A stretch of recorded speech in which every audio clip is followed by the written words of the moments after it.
अस्सलाम वालेकुम दोस्तों, मैं doctor Mohammed Zeeshan Garib Nawaz health care clinic and हिजामा सेंटर पहेड़ी बरेली से। उम्मीद है आप सभी खैरियत से होंगे। वीडियो देख करके फ़ायदा हासिल करते होंगे, अपने दोस्तों को शेयर करके फ़ायदा भी पहुंचाते होंगे। दोस्तों, मिजाज के ऊपर हमारे टॉपिक चल रहा है इस वक्त, और मिजाज के ताल्लुक़ से 2 वीडियो अपलोड हो चुकी हैं। पार्ट 1 सबसे पहली वीडियो रही और उसमें मैंने ये बताया है कि मिजाज क्या चीज़ होती है। 2 या 4 अनासिर के आपस में मिलने से, यूनानी में 4 अनासिर के आपस में मिलने, आग, हवा, मिट्टी, पानी, इनके आपस में मिलने से जो नई कैफियत पैदा होती है वो मिजाज होता है। या और भी बहुत सारे मिसाल के हिसाब से मैंने समझाया है। कितने तरह के मिजाज होते हैं वो बताया है पिछले वीडियो में, और बॉडी के अंदर कितने फ्लूइड होते हैं, खून, बलगम, सफ़रा, सौदा, 4। इसी का मिजाज भी चार ही तरह का होता है। खून का मिजाज गर्म तर, सफ़रा का मिजाज गर्म खुश्क, बलगम का मिजाज सर्द तर और सौदा का मिजाज सर्द खुश्क। इस पर मेरी वीडियो आप लोगों के पास तक आ चुकी है। दूसरे पार्ट में मैंने ये बताया है कि सफ़रावी मिजाज की पहचान क्या करेंगे, कैसे करेंगे, क्या क्या परेशानी होती है सफ़रावी मिजाज वालों को, या जिनका सफ़रावी मिजाज बिगड़ गया है। या क्योंकि कुदरती तो बचपन से भी हो सकता है सफ़रावी, तो ज़रूरी नहीं है कि वही बीमारी होगी, लेकिन उसके बाद में अगर बाद में बिगड़ा है तब बीमारी होती है। तो बिगड़ने की अलामत बताई थी, अगर कि सफ़रा जिन लोगों में बढ़ जाता है, या बिगड़ना कह दो या बढ़ना कह दो, तो उनको क्या क्या परेशानी होगी, कैसे पहचानेंगे, ये सारी डिटेल से मैंने पार्ट 2 में वीडियो बनाई थी, और दोनों ही वीडियो यूट्यूब पर अपलोड हो चुकी हैं। काफ़ी लोगों ने देखी है, उसको बहुत सारा प्यार भी दिया है, और इसका मैं डिस्क्रिप्शन में लिंक भी दे दूंगा। आज इस वीडियो में हम बात करेंगे सफ़रावी मिजाज अगर बिगड़ा है तो कौन कौन सी दवाओं का इस्तेमाल करके इस मिजाज को नॉर्मल किया जा सकता है या ठीक किया जा सकता है। किसी का अगर बचपन से है सफ़रावी मिजाज, पैदाइशी है, तो उनको जो सिम्टम्स पिछली वीडियो में मैंने बताए हैं वो हो सकते हैं, लेकिन ज़रूरी नहीं है कि बहुत ज़्यादा तादाद में हों, हल्के फुल्के हों, या अगर बहुत ज़्यादा हो रहे हैं तो इसका मतलब उनको इलाज की ज़रूरत है। ठीक है, पिछली वीडियो की बता रहा हूँ। इस वीडियो में हम इलाज की तरफ बढ़ेंगे। तो दोस्तों, आप लोगों से एक छोटी सी गुजारिश है कि अगर आप हमारे YouTube चैनल पर पहली बार आएँ तो चैनल को सब्सक्राइब करें, पास में बेल आइकन का बटन ज़रूर दबाएँ, ताकि आने वाले दिनों में जब हम वीडियो अपलोड करेंगे तो नोटिफिकेशन आपके पास पहुँचे और आप वीडियो देख करके फ़ायदा हासिल करें। देखिए, सफ़रा का मिजाज गर्म खुश्क होता है, उसकी वजह से जो परेशानियां हो रही थी सारी गर्मी और खुश्की वाली परेशानियां हो रही थी। अब हमें क्या करना है, ऐसे में यूनानी का जो तरीका इलाज होता है वो अपोजिट होता है, मतज़ाद कैफियत कहा जाता है इसको, यानी कि अपोजिट। अगर गर्मी हो रही है तो ठंडक दे दो, ठंडक हो रही है बॉडी में तो गर्मी पहुँचा दो, इलाज हो जाएगा। और ऐसा होता है, यही सही कॉन्सेप्ट भी है। आज जैसे नॉर्मल मौसम की ही बात कर लें, गर्मी का मौसम है, ठंडा पानी पी ले सुकून मिल जाता है, यानी कि गर्मी है उसमें ठंडक दे दी हमने, नॉर्मल हो गए। बाहर से गर्मी में, बाहर से हम आए और सर में दर्द और पसीना बहुत ज़्यादा आ रहा, थकान हो रही है, फ़ौरन क्या करा, कोल्ड ड्रिंक, ठंडी चीज़ या फिर ठंडा पानी या शिकंजबीन ले लिया और फ़ौरन सुकून मिल गया, बॉडी नॉर्मल हो गई। इसका मतलब ऐसे ही इलाज का भी तरीका है कि जब बॉडी में सफ़रा की तादाद बढ़ जाती है, गर्मी बहुत ज़्यादा बढ़ जाती है, तब हमें यूनानी में ऐसी दवाओं का इस्तेमाल करना पड़ता है जिसका मिजाज उसके अपोजिट हो। सफ़रा का मिजाज गर्म खुश्क है। थोड़ी वीडियो ज़रूर बड़ी होगी, लेकिन पूरी बात समझने के लिए लास्ट तक वीडियो को देखें, ताकि आसानी से आप इस चीज़ को समझ सकें, सीख सकें और इलाज भी कर सकें। आज मैं इलाज की बात कर रहा हूँ इसमें। तो जब बाहर से हम गर्मी हो या बॉडी में गर्मी हो, सफ़रावी मिजाज हो, गर्म खुश्क हो, तो ऐसे में हमें सर्द तर दवाओं की ज़रूरत पड़ती है, या सर्द खुश्क दवाएं भी इसमें चल जाती हैं और वो भी असर करती हैं। तो अब सर्द खुश्क दवाएं कौन कौन सी होती हैं, हमें इस पर भी बहुत सारी रिसर्च करनी पड़ेगी आपको। कुछ दवाओं के मैं नाम भी बता रहा हूँ जो डायरेक्ट ही आप इन दवाओं को इस्तेमाल करा सकते हैं, या यूँ से कहें कि मैंने ख़ुद रिसर्च की है इस पर कि ये दवा सफ़रावी मिजाज को कंट्रोल करती है, या सफ़रावी मिजाज की वजह से जो बीमारियाँ पैदा हुई हैं ये दवा ख़त्म करती है उन बीमारियों को। कुछ दवाओं के मैं नाम बता रहा हूँ, आप नोट भी कर सकते हैं। और याद रखिए, इसमें और भी बहुत सारे तरीके हैं, जैसे हिजामा थेरेपी का करा सकते हैं इसमें। ठीक है, ये बड़ा अच्छा काम करेगी क्योंकि डायरेक्ट ही बॉडी की गर्मी को, हीट को बाहर करती है। तो हिजामा तो एक थेरेपी हो गई, लेकिन यहाँ पर दवाओं की बात चलें तो दवाओं की तरफ हम जब जाते हैं तो शरबत तमर हिंदी, शरबत तमर हिंदी एक ऐसा शरबत है जो आपके जब बॉडी के अंदर जाएगा ये, तो जाते ही बॉडी के अंदर जो गर्मी है, हीट है या सफ़रा बहुत ज़्यादा बढ़ रहा है, उसको कंट्रोल करेगा। याद रखिए काते सफ़रा है ये।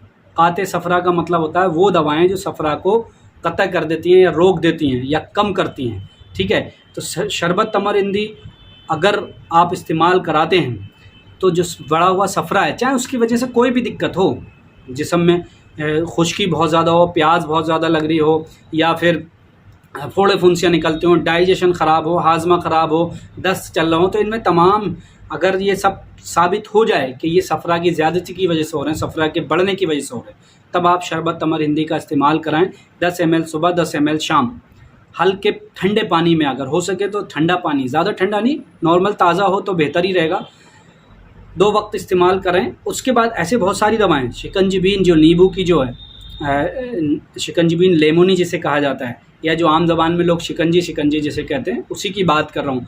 होता ना जब गर्मी बॉडी में बहुत ज़्यादा बढ़ जाती है, मैंने शुरू में मिसाल दी थी, नींबू की शिकंजी पीते हैं लोग, तुरंत गर्मी कंट्रोल हो जाती है।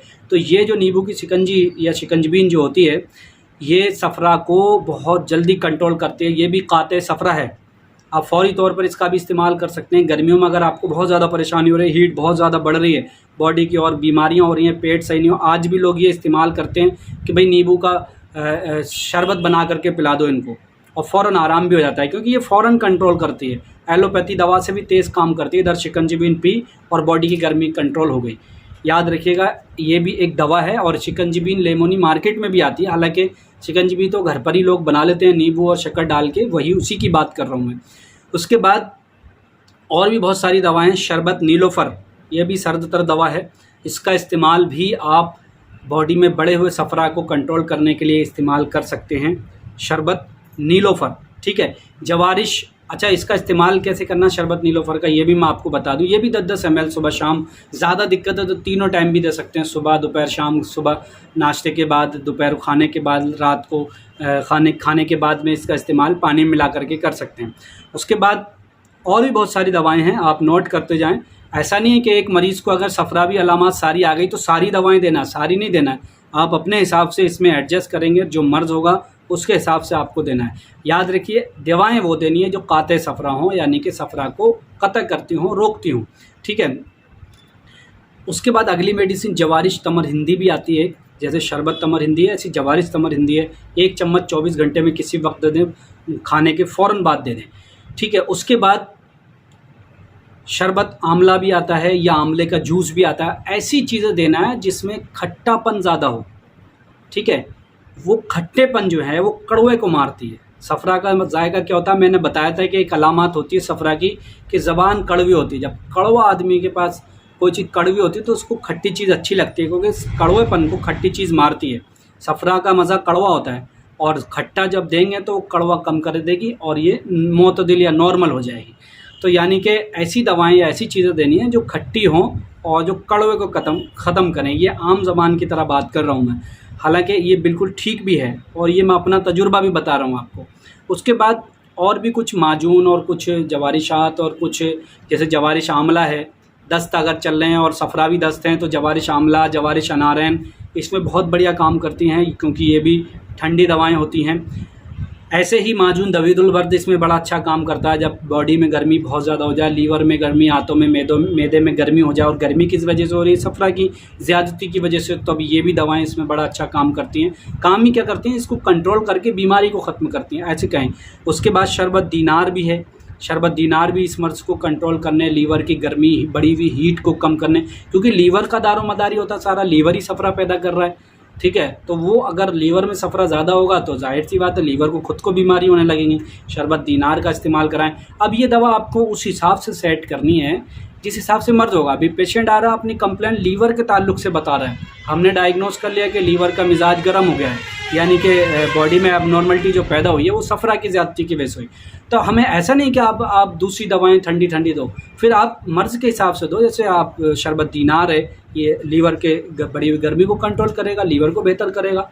ठीक है, इसी तरह से आप अर्क मको, अर्क कासनी भी दे सकते हैं। हालांकि ये थोड़ी गर्म होती है, लेकिन अर्क बनने के बाद में इसका मिजाज थोड़ा नॉर्मल हो जाता है। हमने गर्म मिजाज वालों को इसका इस्तेमाल कराया है और इसने गर्मी को कंट्रोल किया है। तो आप अर्क मको, अर्क कासनी का इस्तेमाल कर सकते हैं। ऐसी सैकड़ों दवाएँ हैं, सैकड़ों। लेकिन ये वो दवाएँ हैं जिनका इस्तेमाल करके आप, जो पॉपुलर दवाएँ, ख़ास दवाएँ जो मार्केट में मिल भी जाती हैं आसानी से, और इनका इस्तेमाल करके आप सफरावी मिजाज की जो बीमारियां हो रही हैं, परेशानियां हो रही हैं, उन तमाम परेशानियों को दूर किया जा सकता है। अब थोड़ी सी बात ये भी जान लें कि इसमें परहेज़ का भी बड़ा मसला रहता है। भाई हमें पता है कि बॉडी में पहले से सफरा बढ़ रहा है, गर्मी खुश्की बहुत ज़्यादा हो रही है, तो एक तो ये करना है कि थोड़ा पानी का ज़्यादा इस्तेमाल करें। ठीक है, खुश्की होगी, मरीज़ खुद ही अपने आप पानी बहुत ज़्यादा मांगेगा। एक सिम्टम्स भी मैंने बताया था कि प्यास बहुत ज़्यादा लगती है, तो मरीज़ खुद ही बोलेगा कि प्यास बहुत लग रही है और वो खुद ही पानी बहुत पिएंगे। लेकिन आप भी थोड़ा सा उनको बोलें, अगर आप एक डॉक्टर, एक हकीम हैं, तो पेशेंट को बोलें कि पानी का इस्तेमाल ज़्यादा करें, ताकि खुश्की को, जब बरसात होती है और खेत खुश्क हो जाते हैं, तो वहाँ पानी की जब बरसात होती है तो तरी हो जाती है। ऐसी बॉडी का भी निज़ाम है, जब बॉडी में गर्मी ज़्यादा हो जाती है तो ठंडक या तरी देने के लिए पानी का इस्तेमाल किया जाता है। तो पानी का इस्तेमाल ज़्यादा करें।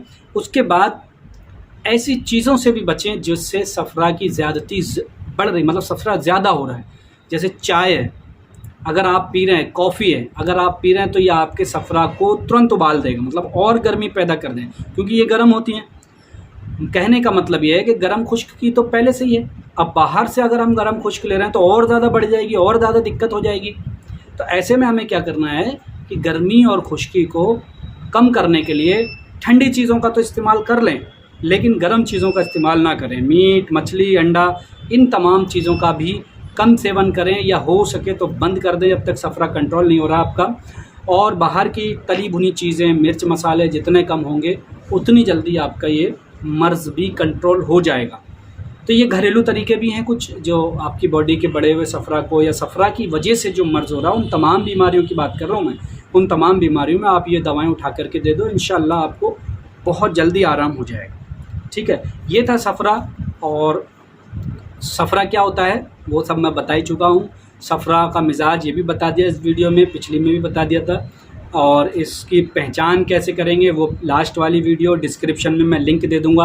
आप मिजाज और सफरा का मिजाज और सफरा की अलामत सारी उन वीडियो में देख सकते हैं। सफरा के इलाज की आज ये पार्ट 3 वीडियो है, इसको देखें आप। और जिन्होंने अभी शुरू किया है देखना, वो पार्ट 1 और पार्ट 2 ज़रूर देखें, जब भी समझ में आएगी ये, वरना आसानी से समझ में नहीं आएगी। इंशाल्लाह उम्मीद करता हूँ जो डिमांड थी लोगों की और जो सवाल के थे सब मिजाज के ताल्लुक़ से, उस पर जो मैं वीडियो बना रहा हूँ, आप लोग ज़रूर इसको देखेंगे और फ़ायदा हासिल करेंगे। अगर आपका कोई सवाल है या कोई बात मुझसे बोलने में छूट गई है तो आप भी मशवरा दे सकते हैं, कमेंट्स बॉक्स में बता सकते हैं। जैसे हमारे एक बहुत ज़्यादा सीनियर, 40 साल सीनियर बता रहे थे, वो फ़ोन आया मेरे पास कि आपने 4 अनासिर के मिलने के बाद जो मतजात कैफियत पैदा होती है उसको मिजाज कहा जाता है, ये नहीं बताया। हालांकि मैंने अनासिर का जिक्र किया था, ये चीज़ मैं बताना भूल गया, जो आज मैंने बता दी। उनका बहुत बहुत शुक्रिया, उन्होंने मुझे इस बात के बताया और मैंने उनकी बात ये मानी। तो आप भी इस तरह से कोई मशवरा दे सकते हैं, क्योंकि मिजाज के ताल्लुक़ से वीडियो बना रहा हो सकता है कोई बात छूट भी जाती हो।